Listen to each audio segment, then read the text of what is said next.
शीलवान। गोस्वामी जी ने आगे लिखा है, धर्मशील कोटिक में कोई, करोड़ों में कोई एक धर्मशील होता है, लेकिन वहां के जितने भी नर नारी हैं सब धर्मशील, सब ज्ञानी गुणवान।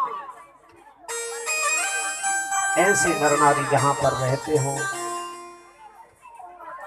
जनकपुर की शोभा तो बहुत लिखी है। जगह जगह रखवाले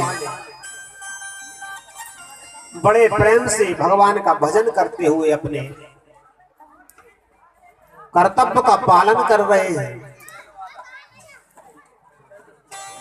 नगर के समीप में जब पहुंचे तो देखा बहुत से राजागण बाहर से आए हुए हैं, वह भी अपना डेरा जमाए बैठे। जनकपुर के बाहर एक आमों का बाग था। उस अमराई को देख करके विश्वामित्र जी ने कहा, हे राम, हमको कुछ यहाँ देरी तक बैठकर विश्राम करना चाहिए। देखे अनूप एक अमराई, सब सुपास सब भांति सुहाई। विश्वामित्र जी बोले, यहाँ बहुत अच्छा लग रहा है, ये रमणीक स्थान है, यहीं पर हम विश्राम करते हैं। आमों के बगीचों में भगवान ऋषि मुनियों के साथ विराजमान हुए हैं। जब जनक राज ने सुना विश्वामित्र जी आए हैं, तो बहुत सा समाज साथ में लेकर अगवानी के लिए आ गए। मंत्री, सेवक, ब्राह्मण, कुलगुरु सबको साथ में लिया। संग सचिव सुचि भूर भट भूसुर बर गुरु ज्ञात, चले मिलन मुनि नाय कहीं, मोदित राव यही भान। आकर के महाराज विश्वामित्र जी को जनक जी ने प्रणाम किया। विश्वामित्र जी ने जनक राज से कुशल क्षेम पूछी, अपने पास में ही बैठा ली। भगवान राम जी, लखन जी दोनों ही भ्राता आमों के बगीचा में घूमने के लिए गए थे। उन्होंने सुना जनक राज आ गए तो वह भी वहां आए। जैसे ही आए, भगवान को देख करके सभी उठ करके खड़े हो गए। उठे सकल जब रघुपति आए, विश्वामित्र निकट बैठा। राम जी, लखन जी का दर्शन करके सब लोग बड़े हर्षित हुए। जनक जी ने जैसे ही भगवान जी का दर्शन किया, दर्शन करते ही मानो उनका जो है, जैसे पूर्णिमा के चंद्रमा को चकोर पक्षी टकटकी लगा करके देखता है, ऐसे ही भगवान का दर्शन करने लगे। अपने देह की जो सुध भूलने वाले जनक राज थे, किसी के रूप को, सुंदरता को देख करके मोहित नहीं होते थे, लेकिन राम जी का जैसे ही दर्शन किया तो उनका ध्यान राम जी के दर्शनों में ही लग गया। जनक जी ने गुरु जी से पूछा, हे मुनिराज, यह बताओ, आपके साथ में जो बालक हैं, ये किनके बालक हैं? देखने में तो लगते हैं बालक है, मानो समझ में ऐसा आता मानो पालक हो। देखो, बालक कभी पालक नहीं होता और पालक कभी बालक नहीं। पालक के पुत्र बालक होते हैं, बालक का पिता पालक होता है। लेकिन जनक राज जी एक ही बार में पूछ रहे हैं, कहा हो नाथ सुंदर दो बालक, मुनि कोल तिलक कीन्र पे कोल पालक। कहो नाथ सुंदर दो बालक,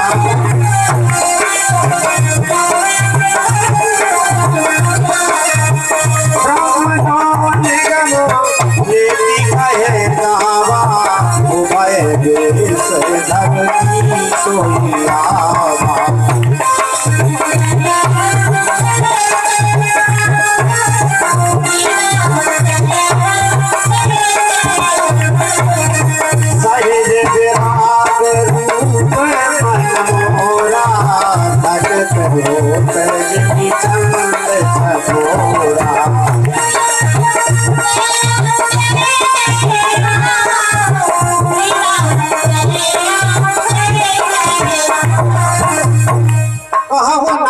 सुंदर दो बालक, इन बालकों को देख करके मेरा मन इनमें ही लग गया है, क्योंकि मेरा मन तो हमेशा निराकार ब्रह्म में लीन रहता था, लेकिन ऐसा समझ में आ रहा मानो ब्रह्म ने ही दो रूप धारण कर लिए हो, इन बालकों के रूप में ब्रह्म आ गए हो।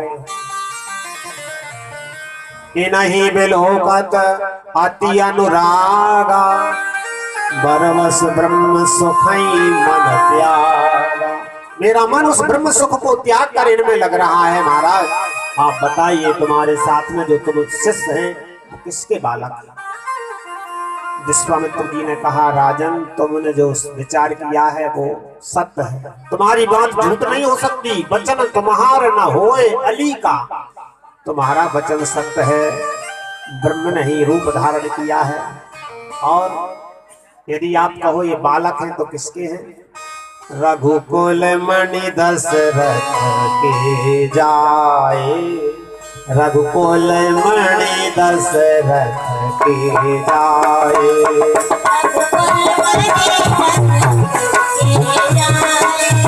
मम हित लाज नरेश पठाए, मम हित रघुकुल मणि दशरथ की जाए, मम हित लाज नरेश पठाए, मम हित लाज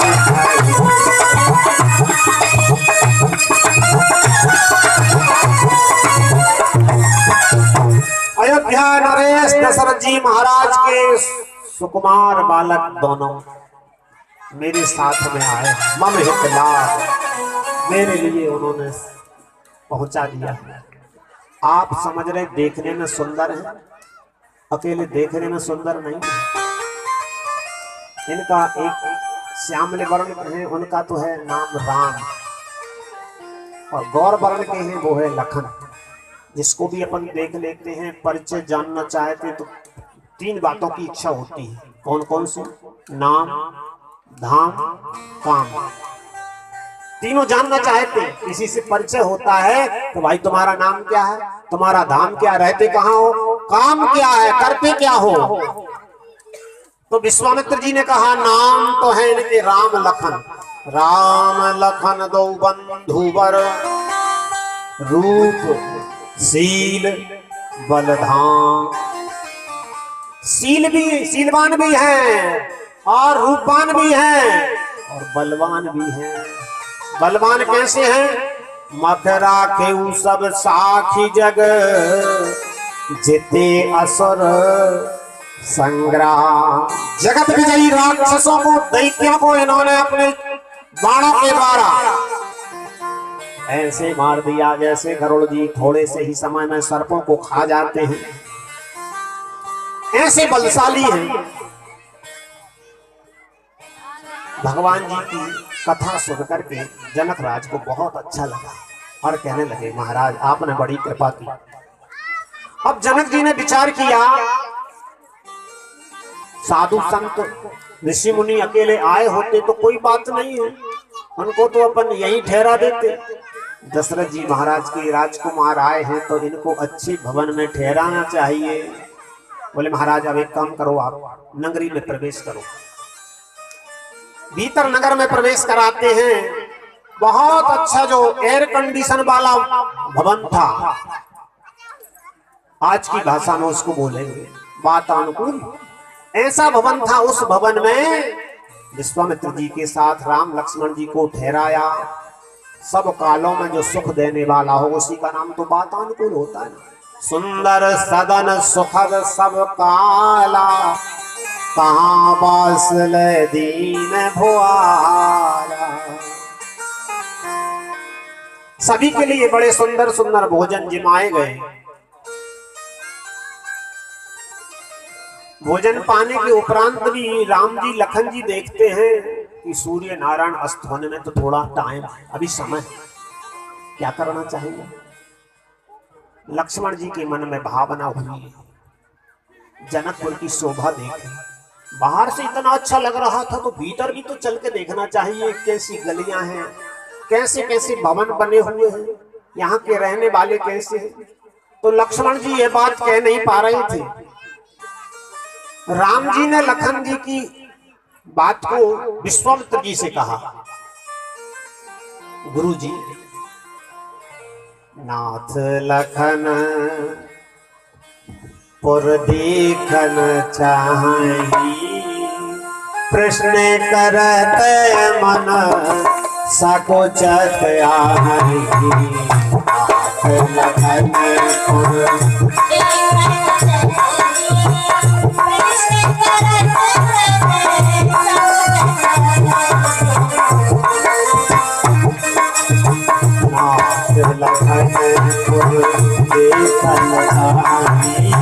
प्रभु सकोच डर प्रगट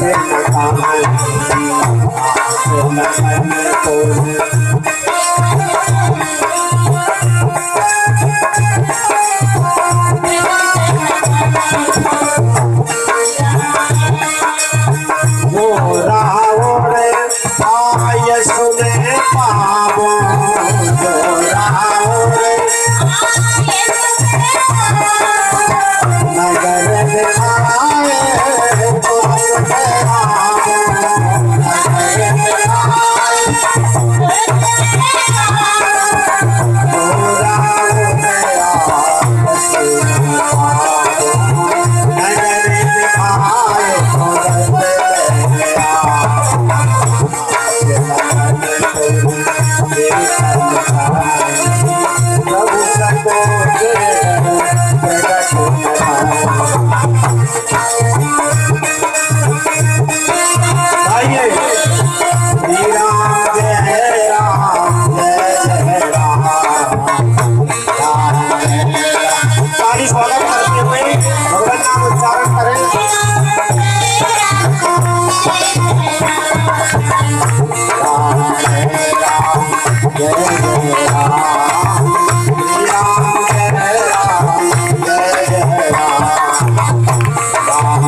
लखन जी के मन में भावना है नगरी की शोभा देखने की।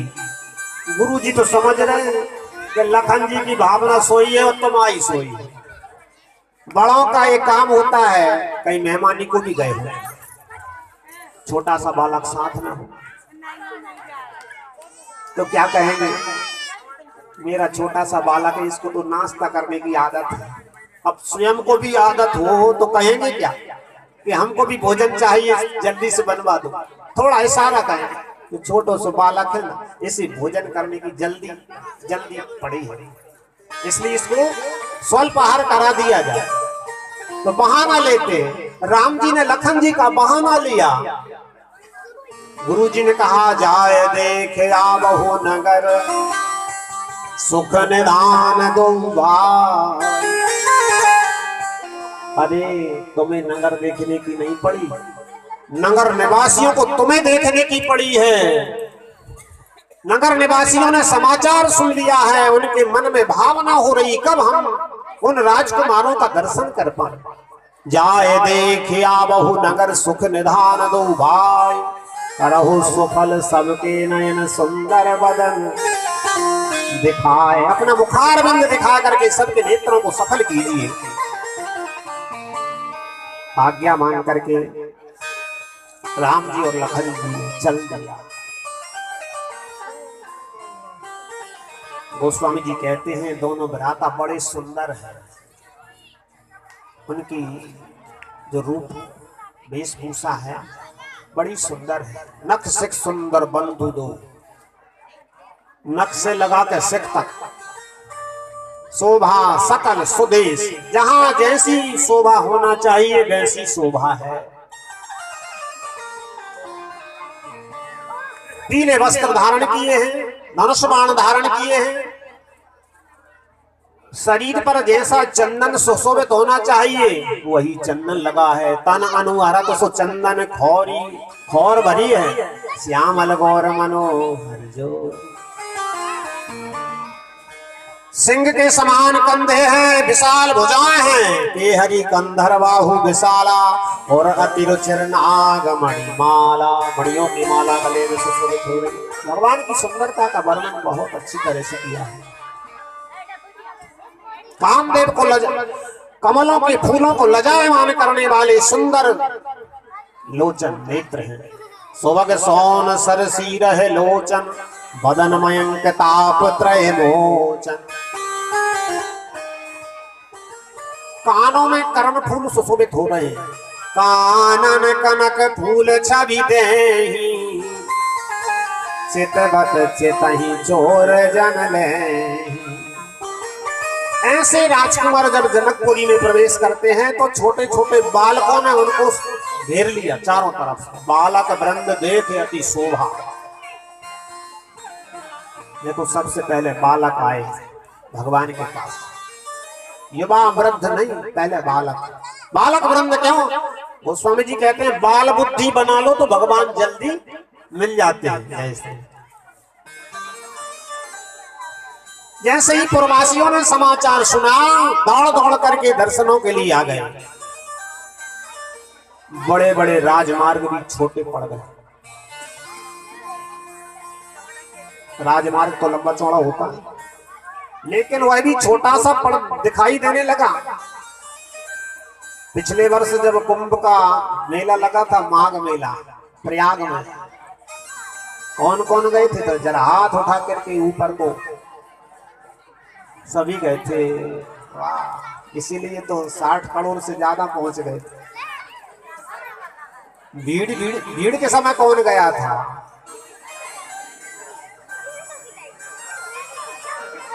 तो वो कितना लंबा चौड़ा राजमार्ग, कितनी लंबी चौड़ी रास्ते बनवाई थी, 100 मीटर के रास्ते, लेकिन कहीं भी ऐसी जगह नहीं दिखाई देती थी कि शांति से बैठ के कुछ कर सके एक दूसरे को। ऐसे ही भगवान के दर्शनों के लिए भीड़ उमड़ आई। धाये धाम काम सब त्यागी, धाये धाम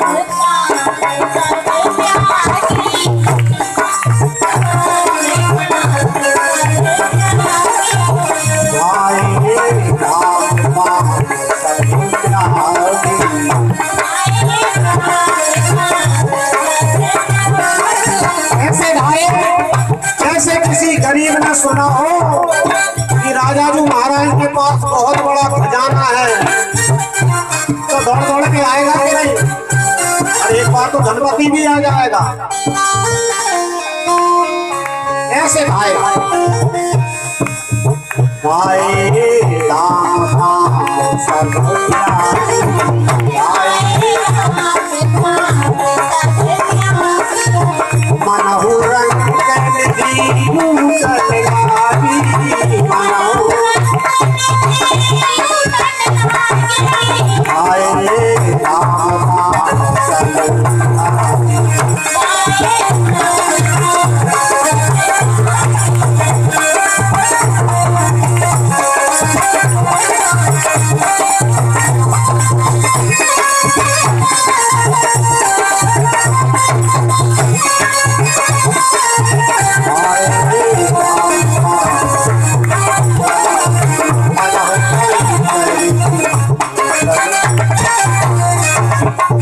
भगवान के दर्शन करके बड़े प्रफुल्लित होते हैं, आनंदित होकर के होए सुखी लोचन फल पाई। नेत्रों को हमने आज दर्शन करके भगवान बना लिया है। भगवान के दर्शन करके वो लोग खड़े के खड़े रह जाते हैं। जो आने के लायक, बाहर आने के लायक थे, वो बाहर आ गए। अब कुछ ऐसे भी थे बेचारे, जैसे माता बहनें हैं, कोई नई नई बहू आई हो तो क्या वो सड़क पे आएगी? महल से बाहर थोड़ी निकल पाएगी। तो जो पर्दे वाली महिलाएं थी